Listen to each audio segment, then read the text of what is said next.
empiezo porque quiero contar algunos datos chiquititos y después les doy la palabra a ellos.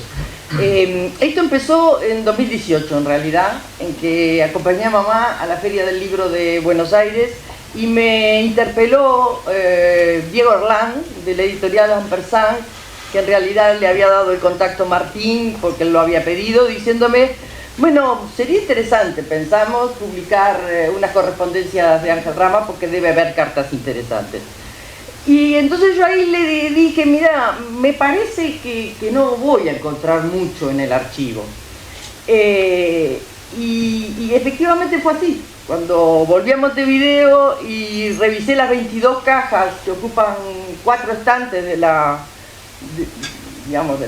biblioteca, me encontré con que no, porque efectivamente no había muchas cartas que papá hubiera conservado.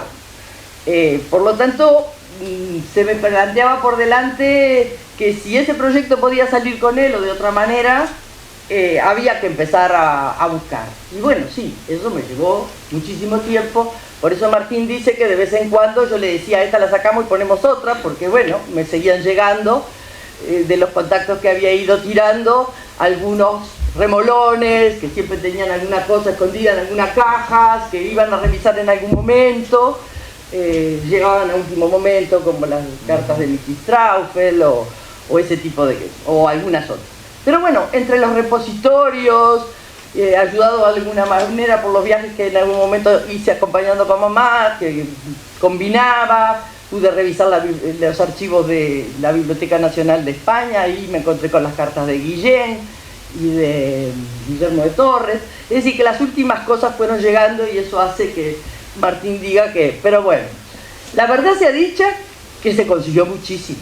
Yo transcribí 1100 cartas y aquí solamente hay 100 corresponsales, que son más obviamente, pero de repente las cartas que obteníamos de algunos corresponsales no eran tan interesantes, y en el panorama de hacer como una cosa cronológica, que fue por lo que optamos, porque daba pues la historia de él, la historia de la cultura latinoamericana, la historia de América Latina, es decir que esa fue un poco la opción. Muchos corresponsales quedaron fuera y de muchos quedaron pocas, obviamente. Pero bueno, eso da que esas 1100 cartas transcriptas en realidad no son más que el doble de lo que le dice en algún momento a Idea Vilariño en una carta que está aquí transcripto, que a mediados del 76 le dice: contigo voy a celebrar haber llegado al 500.000 de cartas de la editorial en lo que va del año, por lo cual, contra todos mis conocidos hábitos epistolares, no he sido un buen corresponsal privado en este tiempo. Escribo entre 3 y 5 cartas diarias sobre diversos aspectos del trabajo editorial, lo cual agota mis posibilidades epistolares. Sí, a nadie te puede quedar ganas de seguir escribiendo cartas después de eso. La época de la máquina, ¿no? Así que bueno,